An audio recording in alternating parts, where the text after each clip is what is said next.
ఒక film maker కొన్ని సందర్భాల్లో ఇనీషియల్గా ఒక హీరోని మైండ్లో పెట్టుకొని కథ రాస్తారు. అలా అనుకున్న పర్సనే ఫైనల్ అవుతారా అంటే కొన్నిసార్లు మాత్రమే. బట్ 70-80% కేసెస్లో అనుకున్న హీరో ఫైనల్ అవ్వరు. ఏదో ఒక కారణాల వల్ల ఆ ప్రాజెక్ట్ ఫస్ట్ అనుకున్న యాక్టర్తో కాకుండా వేరే వాళ్ళకి ఫైనలైజ్ అవుతారు. ఇది హిట్ ఆర్ ఫ్లాప్ అన్నిటికీ జరుగుతుంది. ఫ్లాప్ ఫిలిం అయితే మిస్ అయిన యాక్టర్ అమ్మయ్య ఇంకా నయం నేను ఓకే చేయలేదు అనుకుంటారు. అదే హిట్ ఫిలింకి వస్తే అనవసరంగా మిస్ అయ్యానే అని అనుకుంటారు, లేదా వాళ్ళకి సెట్ అయింది కాబట్టే హిట్ అయింది అనుకుంటారు. అలా బ్లాక్ బస్టర్ ఫిలిమ్స్ని రిజెక్ట్ చేసుకున్న మన తెలుగు హీరోలు ఎవరో, ఆ సినిమాలు ఏంటి, అసలు రిజెక్ట్ చేయడానికి రీజన్స్ ఏంటి, కర్టన్ వెనుక ఏం జరిగింది, ఆ డిస్కషన్స్ ఏంటో ఈ వీడియోలో చూద్దాం. దానికంటే ముందు మీరు చేయాల్సింది ఒకటి ఉంది. మన మూవీ మ్యాటర్స్ ఛానల్ నచ్చితే సబ్స్క్రైబ్ చేసుకోవడం మాత్రం మర్చిపోవద్దు. వీలైతే బెల్ నోటిఫికేషన్ కూడా ఆన్లో పెట్టుకోండి. Number 10, Raja the great. ఈ సినిమా కథ అనిల్ గారు స్క్రిప్ట్ రాసేటప్పుడు మైండ్లో పెట్టుకొని రాసింది రామ్ని అంట. తనకి సెట్ అయ్యేలా రాశారంట. సో విజువల్లీ ఇంపేర్డ్ క్యారెక్టర్ని పెట్టి రాసిన ఈ కథని రామ్కి చెప్పారు. రామ్ ఏమో back to back commercial films పడుతున్నాయి, ఇప్పుడు కుదరదు అని చెప్పారంట. ఆ తర్వాత ఎన్టీఆర్ దగ్గర కూడా వెళ్ళారు. ఎన్టీఆర్ ఏమో చాలా ఫిలిమ్స్ లైనప్లో ఉన్నాయి, కష్టమని అన్నారంట. నెక్స్ట్ ఇక రవితేజ దగ్గరికి వెళ్ళారు. బ్లైండ్గా ఉండే క్యారెక్టర్ అని చెప్పగానే బ్లైండ్గా నమ్మి ఓకే చేశారు. ఆ టైంలో రవితేజ కెరీర్లోనే హయ్యెస్ట్ గ్రాసర్గా అయ్యింది. కాకపోతే ఇది కమర్షియల్గా కలెక్షన్స్ ఇచ్చింది. అట్ ద సేమ్ టైం ఇప్పుడు రవితేజ యాక్టింగ్కి అప్పుడప్పుడు ఇదొక డిస్టర్బింగ్ ఫ్యాక్టర్లా తయారైంది. ఆ సినిమా తర్వాత వచ్చిన సినిమాల్లో కొన్ని చోట్ల యాక్టింగ్ దగ్గర అప్పుడప్పుడు రవితేజ ఎటు చూస్తున్నారో అర్థం కాని విధంగా. నెంబర్ 9, కందిరీగ. ఈ సినిమా ముందుగా కృష్ణవంశీ గారి డైరెక్షన్లో రవితేజ హీరోగా అనుకున్నారు. హీరోయిన్స్గా ముందు సమీరా రెడ్డి, స్నేహా ఉలాల్ అనుకోగా ఫైనల్గా తమన్నా, స్నేహా ఉలాల్ ఫిక్స్ అయ్యారు. ఆల్మోస్ట్ సెట్ అయ్యి ఇక సపోర్టింగ్ రోల్స్ కాస్టింగ్ సెలక్షన్ మీద ఉన్నారు. Same Kandireega title. కాకపోతే సినిమాలో కొంత ఫ్యాంటసీ ఎలిమెంట్స్ ఉండేవంట. హీరో శ్రీకృష్ణదేవరాయ వారసుడు అనే పాయింట్ మీద. ఓవరాల్ సినిమా లైన్ కందిరీగ స్టోరీలానే ఉన్నా ఈ ఒక్క పాయింట్ ఎక్స్ట్రాగా యాడ్ అయిందంట. సో దీనికి సంబంధించి ఎక్స్ట్రా సీన్స్ అనేవి ఉండేవన్నమాట. అయితే ప్రొడ్యూసర్ బెల్లంకొండ సురేష్కి రవితేజకి సింక్ అవ్వకపోవడంతో ఈ project initial days supporting characters casting discussions దగ్గరే అక్కడితోనే ఆగిపోయింది. ఆ తర్వాత ఆ ఫ్యాంటసీ ఎలిమెంట్స్ తీసేసి మిగతా కథని కంప్లీట్గా రెడీ చేశారు అనిల్ రావిపూడి. ప్రొడ్యూసర్ రవితేజ ప్లేస్లో హీరో రామ్ని రీప్లేస్ చేశారు. మెయిన్ హీరోయిన్గా హన్సికని తీసుకున్నారు. సినిమాటోగ్రాఫర్ అయిన సంతోష్ శ్రీనివాస్ని డైరెక్షన్ చేయమన్నారు. అలా ఫాస్ట్గా తీశారు. మొత్తంగా అవుట్ అండ్ అవుట్ ఎంటర్టైనర్గా వచ్చి బ్లాక్ బస్టర్ కొట్టింది. నెంబర్ 8, ప్రతినిధి. శ్రీ విష్ణు, నారా రోహిత్ ఫ్రెండ్స్ అని మీకు తెలిసిన విషయమే. నారా రోహిత్ సినిమాల్లో శ్రీ విష్ణుకి సపోర్టింగ్ రోల్స్ ఇవ్వడం జరిగింది. శ్రీ విష్ణు ఫస్ట్ స్క్రీన్ మీద కనిపించింది బాణం మూవీలోనే. ఆ తర్వాత సోలో ఇంకా కొన్ని ఉన్నాయి. అయితే ప్రేమ ఇష్క్ కాదల్లో వన్ ఆఫ్ ది లీడ్ రోల్గా చేశాక శ్రీ విష్ణుకి మెయిన్ లీడ్గా ఒక ఫిలిం ఆఫర్ వచ్చింది. అదే ఈ ప్రతినిధి స్క్రిప్ట్. ఈ సినిమా అసలు ఫస్ట్ తన దగ్గరికే వచ్చిందంట. అయితే తనకు సెట్ అవ్వదేమో అని తన ఫ్రెండ్ రోహిత్ దగ్గరికి పంపారంట. చాలా మంచి పాయింట్ ఉంటుంది సినిమాలో. పాత నోట్స్ని ఆపేసి కొత్తవి ప్రింట్ చేయమని సీఎంని కిడ్నాప్ చేసి డిమాండ్ చేస్తాడు హీరో. దాని వెనుక రీజన్స్ అనేవి థాట్ ప్రొవోకింగ్గా ఉంటాయి. అదే జరిగింది కూడా 2016లో డీమానిటైజేషన్ ద్వారా. ఈ ఫిలిం నారా రోహిత్కి మంచి సక్సెస్ని తెచ్చిపెట్టింది. ఇప్పుడు దీనికి సీక్వెల్గా ప్రతినిధి 2 అంటూ ఇంకోటి రాబోతుంది. అయితే first part writing and direction team కాకుండా TV5 మూర్తి తీస్తున్నారు ఈ పార్ట్ 2ని. నెంబర్ 7, పటాస్. కళ్యాణ్ రామ్కి అటు హీరోగాను ఇటు ప్రొడ్యూసర్గా హెవీ లాసెస్ని చూసి మంచి కంబ్యాక్ కోసం చూస్తున్న టైంలో పడి బ్లాక్ బస్టర్ అయ్యి మంచి సక్సెస్ని తెచ్చిపెట్టిన మూవీయే ఈ పటాస్. ఫ్లాష్ బ్యాక్లోకి వెళ్తే అనిల్ రావిపూడి గారు డైరెక్టర్గా డెబ్యూ ఇవ్వాలి అనుకున్నారు. ఈ టైంలో దరువుకి వర్క్ చేస్తుండగా పటాస్ కథని రవితేజకి వినిపించారు. అయితే ఇంచుమించు సిమిలర్ స్టోరీనే ఆల్రెడీ వక్కంతం వంశీ దగ్గర విన్నాను, నాకు డేట్స్ కుదరక వదులుకున్నా. అప్పుడు మేము అనుకున్న టైటిల్ పవర్ అని చెప్పారు. సో రవితేజతో కుదరలేదు అనిల్కి. నెక్స్ట్ కళ్యాణ్ రామ్ ఓం మూవీ షూటింగ్లో ఉండగా వెళ్ళి కలిసి ఈ స్టోరీ చెప్పారు. బాగుంది కానీ హీరోగా ఎన్టీఆర్, కళ్యాణ్ అయితే బాగుండొచ్చేమో అని అన్నారంట. కాదండి మీతోనే చేస్తా అని చెప్పారంట. అలా కాదయ్యా అనిల్, ఇప్పుడు నేను హీరోగా చేసే మూడ్లో లేను, ఏదైనా ఈ ఓం మూవీ బట్టే ఉంటుందని అన్నారు. ఈ గ్యాప్లో అనిల్ మళ్ళీ రైటర్గా వెళ్ళిపోయారు. కొన్ని మంత్స్ అయ్యాక ఓం మూవీ రిలీజ్ అయ్యాక అదేమో లాసెస్ని తెచ్చిపెట్టింది. వరుసగా కళ్యాణ్ రామ్ ప్రొడ్యూస్ చేసిన 4 ఫిల్మ్స్ పోయేపటికి ఇక కళ్యాణ్ రామ్ 1 ఇయర్ గ్యాప్ తీసుకోవాలని ఫిక్స్ అయ్యారు. అనిల్ ఏమో ఈ గ్యాప్లో రానాని ఇంకో 2-3 హీరోలను కలిశారంట. ఎవరితోనూ ఆ స్క్రిప్ట్ ఓకే అవ్వట్లేదు. ఇక చివరిగా కళ్యాణ్ రామ్ దగ్గరికి వచ్చి ఇదొక్కడ చేయండి, ఆ తర్వాత గ్యాప్ తీసుకోండి, చాలా మంచి స్క్రిప్ట్ సార్ అని చెప్పారంట. కళ్యాణ్ రామ్ సరే ఇన్ని చూసా, స్క్రిప్ట్లో ఏదో మ్యాటర్ ఉందనే ఫీలింగ్, ఓకే అని చెప్పి మూవ్ అయ్యారు. అలా కమర్షియల్ ఎంటర్టైనర్గా వచ్చి కళ్యాణ్ రామ్కి మంచి కంబ్యాక్ అయ్యి హెవీ ప్రాఫిట్స్ని తెచ్చిపెట్టింది. అలాగే అనిల్ రావిపూడి గారికి డెబ్యూ ఫిలిం సక్సెస్ అయింది. నెంబర్ 6 జయం. డైరెక్టర్ తేజకి సెకండ్ ఫిలిం, నితిన్కి సదాకి ఫస్ట్ ఫిలిం, యాంటాగనిస్ట్గా గోపీచంద్కి కూడా ఫస్ట్ ఫిలిం. వాళ్ళందరికీ ఈ సినిమా ఒక పెద్ద విజయాన్ని తెచ్చిపెట్టింది. కమర్షియల్గానే కాదు, ఎన్నెన్నో ఛాన్సులు వచ్చేలా చేసింది. అయితే మొదటగా ఈ స్టోరీ అల్లు అర్జున్ దగ్గరికి వెళ్ళిందని మీలో కొంతమందికే తెలుసు. దాని వెనుక అసలు ఏం జరిగిందంటే, అల్లు అరవింద్ తన కొడుకు అల్లు అర్జున్ని ఒక లవ్ స్టోరీతో లాంచ్ చెయ్యాలి అని అనుకున్నారు. ఈ ప్రాసెస్లో తేజ గారి జయం స్క్రిప్ట్ అక్కడికి వెళ్ళిందంట. తేజ గారిని ఏమన్నా లవ్ స్టోరీ మీ దగ్గర ఉందా అని అడిగితే జయం స్టోరీ చెప్పారంట తేజ గారు. అందరూ విన్నాక ఓకే చెప్పారు. బట్ తేజ మాత్రం ఏమైందో ఏమో ఆ క్యారెక్టర్కి అల్లు అర్జున్ సూటబుల్ కాదని, పాసిబిలిటీ లేదని చెప్పేశారు ఆ టైంలో. ఇక ఆ స్క్రిప్ట్ తీసుకెళ్లి డెబ్యూ హీరో అయిన నితిన్తో చేశారు. హ్యూజ్ సక్సెస్ కొట్టారు. అటు సైడ్ అల్లు అర్జున్ గంగోత్రి ఓకే చేసి సక్సెస్ఫుల్ హిట్ కొట్టారు. నెంబర్ 5 తుపాకీ. యాక్చువల్లీ ఈ సినిమా స్క్రిప్ట్ రాసేటప్పుడు, అంటే ఫస్ట్ హాఫ్ రాసేటప్పటికి మురుగదాస్ గారి మైండ్లో ఉన్న హీరో మహేష్ బాబు. మరి ఇది ఆ టైంలో మహేష్కి చెప్పారా లేదా అనేది క్లారిటీ లేదు. బట్ ఈ స్క్రిప్ట్ తీసుకెళ్ళి అక్షయ్ కుమార్కి చెప్పడం అయితే జరిగిందంట. సెకండ్ హాఫ్ ఇంకా ఫుల్గా రాయలేదంట. ఫస్ట్ హాఫ్ నచ్చింది, but second half okay, anyway చేస్తున్నామని ఓకే చెప్పారంట అక్షయ్ కుమార్. ఇంతలో విజయ్స్ ఫాదర్ మురుగదాస్ గారికి ఫోన్ చేసి, ఒక ఫిలిం డ్రాప్ అయింది విజయ్ది, డేట్స్ ఖాళీగా ఉన్నాయి, ఏదన్నా ఉంటే చూడు అని అన్నారంట. ఫుల్ నరేషన్ అక్కర్లేదు, అవుట్లైన్ చెప్పినా చాలు అన్నారు. ఇక వెళ్ళి ఈ తుపాకీ స్టోరీ చెప్పారు మురుగదాస్. విజయ్ ఒప్పుకోవడంతో అక్షయ్ కుమార్కి ఈ విషయం చెప్తే నో ప్రాబ్లం, బట్ హిట్ అయితే ఇక్కడ రీమేక్ నాతోనే చెయ్యాలి అని అన్నారంట. నెక్స్ట్ ఎలాగో తీశారనుకోండి. అయితే 7th సెన్స్ అవ్వగానే ఈ సినిమా మీద పడ్డారు మురుగదాస్. మొత్తం రైటింగ్ అంతా కంప్లీట్ చేసి నెక్స్ట్ సినిమా తీశారు. తుపాకీ బ్లాక్ బస్టర్ అయింది. ఇక్కడ ఇంకో విషయం ఏంటంటే, సినిమా షూటింగ్ టైంలో మహేష్తో రీమేక్ చెయ్యాలి అని కూడా అనుకున్నారు డైరెక్టర్. బట్ ఏమైందో ఏమో తెలుగు రీమేక్ అయితే కుదరలేదు. దీనికి సోర్సెస్ ఏమని చెప్తున్నాయంటే, విజయ్కి తెలుగు మార్కెట్ కావాలని చెప్పడంతో మహేష్తో రీమేక్ చేసే ప్లాన్ మురుగదాసే ఇక వదిలేసుకున్నారంట. బట్ ఎప్పుడో ఒకప్పుడు ఒకటి తీస్తాను అని అయితే మాటిచ్చారంట మురుగదాస్ మహేష్తో.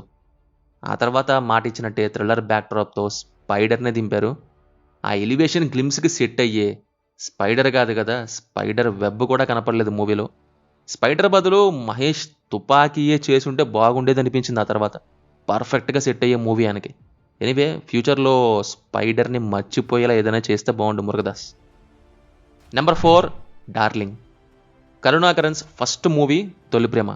అలాగే పవన్ కళ్యాణ్ ఫిలిం కెరీర్లో గోకులంలో సీత, సుస్వాగతం హిట్స్ అయితే మొదటి బ్లాక్ బస్టర్ పడింది మాత్రం తొలి ప్రేమతోనే. కరుణాకరన్ గారు కళ్యాణ్ గురించి చెప్పమంటే ఎన్నెన్నో విషయాలు చెప్తూనే ఉంటారు. అయితే తనకి ఎంత మంచి బాండింగ్ ఉండడంతో ఇనీషియల్గా డార్లింగ్ స్క్రిప్ట్ పవన్ కళ్యాణ్కి చెప్పారంట. ఆ టైంలో బాగా కలిసేవారంట. సో మ్యాక్సిమం తన దగ్గర ఉన్న స్క్రిప్ట్స్ ఇనీషియల్గా ఆయనకే చెప్పడం జరిగేదంట. అలా బాలు చెప్పారు, తీశారు. సేమ్ అలాగే డార్లింగ్ కూడా చెప్పారంట అదే టైంలో. మరి బాలు మూవీ కమర్షియల్గా ఫ్లాప్ అయ్యి ఆడకపోవడంతో డార్లింగ్ స్క్రిప్ట్ మీద ఇంట్రెస్ట్ చూపించకపోవటమో లేక వేరే ప్రాజెక్ట్స్ వల్ల కానీ పవన్తో మెటీరియలైజ్ అవ్వలేదు అప్పుడు. ఆ నెక్స్ట్ కొన్ని ఇయర్స్కి ఈ స్క్రిప్ట్ని డార్లింగ్ ప్రభాస్ దగ్గరికి తీసుకెళ్లారు కరుణాకరన్ గారు. లవ్ స్టోరీస్ కోసం ఫుల్గా వెతుకుతున్నారు అని తెలిసి డిఫరెంట్గా ఉండేపాటికి వెంటనే యాక్సెప్ట్ చేశారు ప్రభాస్. పేరుగా ప్రభాస్ ఊతపదమైన డార్లింగ్నే పెట్టారు. మూవీ అటు క్రిటికల్గానే కాకుండా కమర్షియల్ వైజ్ కూడా సూపర్ హిట్ అయ్యి ప్రభాస్కి మంచి కంబ్యాక్నిచ్చింది. నెంబర్ 3 గబ్బర్ సింగ్. చాలామంది ఇది కళ్యాణ్తో తీయాలనే రీమేక్ రైట్స్ కొన్నారు, ఫస్ట్ నుంచి ఆ క్యారెక్టర్లో పవన్ కళ్యాణ్ అనే మొదలెట్టారు అని అనుకుంటారు. బట్ దీని అసలు విషయం ఏంటో ఇప్పుడు నేను చెప్తాను. మీకు తెలియంది కాదు, బండ్ల గణేష్ పవన్ కళ్యాణ్కి వీరాభిమాని అని. రీసెంట్గా త్రివిక్రమ్ గారు రానివ్వట్లేదు నన్ను పవన్ ఫిలిమ్స్ ఆడియో ఫంక్షన్కి అని కూడా అంటుంటారు, ఆయన అభిమానంతో స్టేజ్ ఊపేద్దాం అనుకుంటే. First of all, Bandla Ganesh ప్రొడ్యూసర్గా మారడానికి కారణం పవన్ కళ్యాణే. అదేంటి ఆంజనేయులు కదా గణేష్ ఫస్ట్ ప్రొడ్యూస్ చేసిన ఫిలిం, కళ్యాణ్ ఫిలిం కాదు కదా అని మీకు డౌట్ రావచ్చు. విషయం ఏంటంటే, లవాజికల్ సెన్సేషన్ అయిన వెంటనే పవనే ఆ సినిమా తీయాలని బండ్ల గణేష్కి చెప్పారంట. ఇద్దరు కలిసి రీమేక్ రైట్స్ కొనుక్కున్నారు, మనం తీద్దామని అన్నారంట. వెంటనే పవన్ ప్రజారాజ్యం ఎలక్షన్ క్యాంపెయిన్ కోసం అటువైపు వెళ్ళిపోయారు. మధ్యలో పులి మూవీ షూటింగ్ ఆల్రెడీ లైన్లో ఉంది. ఈ గ్యాప్లో పవన్ కళ్యాణ్ వేరే ఏదన్నా మూవీ తీసుకోమని చెప్పారంట గణేష్తో. అప్పుడు ఆంజనేయులు ఓకే చేశారు. క్లాప్ కొట్టడానికి కళ్యాణ్ కూడా వచ్చారు. ఇక ఆ సినిమా రిలీజ్ అయింది. కమర్షియల్గా ఆడకపోయినా తక్కువకి తీసి ఎక్కువగా అమ్ముకోవడంతో ప్రొడ్యూసర్గా తనకి కొంత ప్రాఫిట్సే వచ్చాయంట. ఇక తీన్మార్ రిలీజ్ అయింది, కమర్షియల్గా పోయింది. దీని దగ్గర మాత్రం హెవీ లాసెస్ని చూశారంట బండ్ల గణేష్. పవన్ని కలవబుద్ధి కూడా కాలేదంట, ఎవరి వల్ల అయితే నేను ప్రొడ్యూసర్ అయ్యానో ఆయనకే ఫ్లాప్ ఇచ్చా అని. తర్వాత ఆంజనేయులు మూవీ టైంలో సోనూ సూద్ మంచి ఫ్రెండ్ అవడంతో బండ్ల గణేష్కి హిందీలో దబంగ్ బ్లాక్ బస్టర్ అవ్వడంతో దాని రైట్స్ కొనుక్కో, కమర్షియల్ ఎంటర్టైనర్ అయ్యిద్దని చెప్పారంట. సో గణేష్ కొనేశారు. ఈసారి రవితేజ దగ్గరికి వెళ్ళారు. ఓకే అయింది కూడా ప్రాజెక్ట్. రవితేజ గ్రీన్ సిగ్నల్ ఇచ్చేశారు. అయితే ఈ గ్యాప్లో పవన్ గణేష్ని పిలిచి, లాస్ట్ టైం నీకు లాస్ వచ్చింది, ఇంకో స్క్రిప్ట్ తీసుకురా, ఇంకో మూవీ చేస్తా అని అన్నారంట. వెంటనే రవితేజకి చెప్పారు, ఆయన సరే అన్నారంట. పవన్ కళ్యాణ్తో అలా ఫిక్స్ చేసుకొని ఫైనలైజ్ అయ్యి ఈసారి మాత్రం కమర్షియల్గా గట్టిగా కొట్టారు. నెంబర్ 2, తనే ఊరు 1. డైరెక్టర్ మోహన్ రాజా గారి కెరీర్ గురించి చెప్పాలంటే ఒక రకంగా ఒక ఆస్పెక్ట్లో చూస్తే బిఫోర్ తనే ఊరు 1, ఆఫ్టర్ తనే ఊరు 1 అనొచ్చు. అదే రీమేక్స్ విషయంలో నేను చెప్పేది, తనే ఊరు 1కి ముందు ఆయన తీసినవన్నీ రీమేక్సే. ఇదే తన ఫస్ట్ ఒరిజినల్ స్క్రిప్ట్. రిలీజ్ అయ్యి మూవీలోని అందరికీ ఒక్కొక్కరికి ఫిలిం కెరీర్కి పెద్ద బూస్ట్నిచ్చింది. అరవింద్ స్వామి కంబ్యాక్ అయితే పీక్స్ అనేలా క్రియేట్ అయింది ఈ మూవీ ద్వారా. అయితే దీనికి సంబంధించి మోహన్ రాజా గారు ఫస్ట్ అనుకున్న హీరో అంటే ఇనీషియల్ స్క్రిప్ట్ రాసేటప్పుడు ఎవరు అంటే ప్రభాస్ అని చెప్పారు. ఈ డిస్కషన్ జరిగింది బిల్లా ఏక్ నిరంజన్ టైంలో అంట. బేసిక్ ఐడియా చెప్పారంట ప్రభాస్కి. అయితే ప్రభాస్ ఏమో back to back action films చాలానే చేశాను, ఇప్పుడు ఏదైనా లవ్ స్టోరీ కోసం చూస్తున్నా అని అన్నారంట. సరే ఏదైనా లవ్ స్టోరీ రాస్తా అని వెళ్ళిపోయారంట మోహన్ రాజా. సో అలా ప్రభాస్ ఏమో ఏక్ నిరంజన్ తర్వాత డార్లింగ్ మూవీ పట్టారు. ఇటు పక్క మోహన్ రాజా నాగార్జునాస్ 2000లో తీసిన మూవీ అయినా ఆజాద్కి రీమేక్ తీయమని డైరెక్షన్ ఆఫర్ వచ్చింది తమిళ్లో. విజయ్తో వేలాయుధం తీశారు. Next love story same idea రాకపోవడంతో ముందనుకున్న కాప్ థ్రిల్లర్ స్క్రిప్ట్ని ఫుల్గా రాయటం స్టార్ట్ చేశారు. ఇక వేరే వాళ్ళు ఎందుకు, తమ్ముడు జేఎం రవితోనే తీస్తా అని ఫిక్స్ అయ్యి ఇక యాంటాగోనిస్ట్ రోల్ కోసం పెద్ద హంటే చేశారంట. ఈ క్రమంలో ఇర్ఫాన్ ఖాన్, అర్జున్ రాంపాల్, ఆర్య, మాధవన్, అరవింద్ స్వామి, అర్జున్, సుదీప్ వీళ్ళందరినీ కాంటాక్ట్ అయ్యారంట. చివరిగా అరవింద్ స్వామి ఓకే చేశారు. One of the most intelligent antagonist లిస్ట్లో ఒకటిగా అయిన ఆ క్యారెక్టర్లో ఆయన తప్ప ఇంకెవరిని ఊహించుకోలేము అనేలా అద్దరగొట్టేశారు. బహుశా అందుకే అనుకుంటా తెలుగు రీమేక్ ధృవాలో కూడా యాంటాగనిస్ట్గా ఆయనే తీసుకున్నారు. ఈ సినిమా ప్రభాస్ అప్పుడే ఓకే చేసి ఉంటే ఈ సినిమా ఎప్పుడో వచ్చేది. ప్రభాస్ లవ్ స్టోరీస్ మీద ఇంట్రెస్ట్తో దీని మీద ఇంట్రెస్ట్ చూపించకపోవడంతో మిస్ చేసుకున్న ఈ కథ 6 years తర్వాత సినిమాగా వచ్చి కలెక్షన్స్లోనూ క్రెడిబిలిటీలోనూ అన్నీ సొంతం చేసుకుంది. నెంబర్ 1, విక్రమార్కుడు. మనం అప్పుడప్పుడు అంటుంటామే కొన్ని క్యారెక్టర్స్ ఆ పర్టికులర్ పర్సన్ కోసమే పుడతాయని. అలాంటిది రవితేజ ఫిలిం కెరీర్లో చాలానే ఉంటాయి. అందులో టాప్ లీగ్లో ఉండే క్యారెక్టర్ విక్రమ్ సింగ్ రాథోడ్. ఎంతలా అంటే రాజమౌళి గారి డైరెక్షన్ని డామినేట్ చేసే పర్ఫార్మెన్స్ అన్నమాట. యాక్చువల్లీ ఇది ఏదో మనం అనుకునేది కాదు, ఆయనే స్వయంగా చెప్పారు. ఇది ఒక సైడ్ నుంచి నా సినిమా అయితే అసలైన మెయిన్ సైడ్ నుంచి రవితేజ సినిమా అని. అలాంటి ఈ సినిమా కథ ఇనీషియల్గా ఎవరికి వినిపించారంటే పవన్ కళ్యాణ్కి. విజయేంద్ర ప్రసాద్ గారు, రాజమౌళి గారు ఈ సినిమా కథని పవన్ కళ్యాణ్కి చెప్పారంట ముందుగా. ఎప్పటి నుంచో ఆయనకి సెట్ అయ్యే ఒక పవర్ఫుల్ కథతో ఆయన దగ్గరికి వెళ్ళాలి అనుకున్నారంట. అలా తీసుకువెళ్ళిన ప్రాజెక్టే ఈ విక్రమార్కుడు. మీరు గమనిస్తే కొన్ని డైలాగ్స్ కూడా అలాగే ఉంటాయి విక్రమ్ రాథోడ్వి. అయితే పవన్ ఆ టైంలో అన్నవరం షూటింగ్లో ఉన్నారు. నెక్స్ట్ ఆల్రెడీ బంగారంకి ఓకే చెప్పేశాను, ఆ తర్వాత మాత్రం ఒక 3 ఇయర్స్ గ్యాప్ తీసుకోవాలనుకుంటున్నా. స్క్రిప్ట్ నచ్చింది, బట్ ఈ టైంలో కుదరదు అని చెప్పారంట కళ్యాణ్. ఇక నెక్స్ట్ వెంటనే ఎస్ఎస్ఆర్ రవితేజకి చెప్పి ఫైనలైజ్ చేసుకున్నారు. ఇక మీకు తెలియంది కాదు, విక్రమార్కుడు ఒక మార్క్ చేసాడు. బ్లాక్ బస్టర్ అవ్వడమే కాకుండా 6 టైమ్స్ వేరే లాంగ్వేజెస్లో రీమేక్ అయింది. అండ్ ఏ ఒక్కరూ కూడా రవితేజ పర్ఫార్మెన్స్కి దరిదాపుల్లో కూడా రాలేకపోయారు. ఒక ఇంటర్వ్యూలో తమిళ్ రీమేక్ చేసిన కార్తీయే చెప్పారు, సినిమా షూటింగ్ టైంలో ఆ 1.5 year విక్రమ్ సింగ్ రాథోర్గా చేసిన రవితేజ పిక్నే వాల్ పేపర్గా పెట్టుకున్నాను అని, ఆ క్యారెక్టర్ని గుర్తు చేసుకోవటానికి అని. అంటే ఆ క్యారెక్టర్కి ఒక రూపం ఉండి ఎలా బిహేవ్ చేస్తుంది అనేది ఉంటే బహుశా రవితేజ మాత్రమే అని. ఇంకా క్లియర్గా చెప్పాలంటే ఆ క్యారెక్టర్లో రవితేజ తప్ప ఇంకెవ్వరూ సెట్ అవ్వరు అని చెప్పచ్చు. ఇంకో విషయం ఏంటంటే ఎస్ఎస్ఆర్ కెరీర్లో స్టార్టింగ్ ఫిలిం నుంచి ఈ విక్రమార్కుడు వరకు పక్కా కమర్షియల్ ఎంటర్టైన్మెంట్ ఫిల్మ్స్ చేశారు ఆయన. నెక్స్ట్ వచ్చిన ఫిల్మ్స్ అన్నీ ఏదర్ ఎక్స్పెరిమెంటల్ ఆర్ కమర్షియల్ వేలోనే కొంత డిఫరెంట్ ఐడియాస్ తీశారు, లైక్ పీరియాడికల్ ఆర్ ఫ్యాంటసీ ఎలిమెంట్స్తో. అవన్నీ టైం ఎక్కువ అవుతాయి, డేట్స్ ఎక్కువగా కావాల్సి ఉంటుంది. పవన్ కళ్యాణ్తో చేయాలంటే అంత టైం కుదరదు.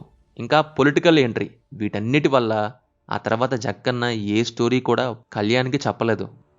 సో ఏదేమైనా విక్రమార్కుడు అనేది రవితేజ మాస్ని ఇంకో స్టెప్కి తీసుకెళ్ళింది. సో ఇది గైస్ లిస్ట్. బ్లాక్ బస్టర్ ఫిలిమ్స్ని వీళ్ళు వదులుకున్నారు, ఆర్ వీళ్ళకి కుదరలేదు, ఆర్ ఇనీషియల్గా అనుకున్న చేసే ఛాన్స్ మాత్రం రాలేదు. వీటిల్లో మీకు ఇష్టమైన బెస్ట్ మూవీ ఏంటి? హయ్యెస్ట్ టైమ్స్ రిపిటేటివ్గా చూసిన ఫిలిం ఏంటి? ఏ క్యారెక్టర్స్ అంటే బాగా ఇష్టం? ఇవన్నీ మాతో కింద కామెంట్స్లో షేర్ చేసుకోండి. వీడియో నచ్చితే లైక్ చేసి మన ఛానల్ని తప్పకుండా సబ్స్క్రైబ్ చేసి బెల్ నోటిఫికేషన్ ఆన్ చేసుకోవడం మాత్రం మర్చిపోవద్దు. Will meet in next video. Thank you. జై హింద్.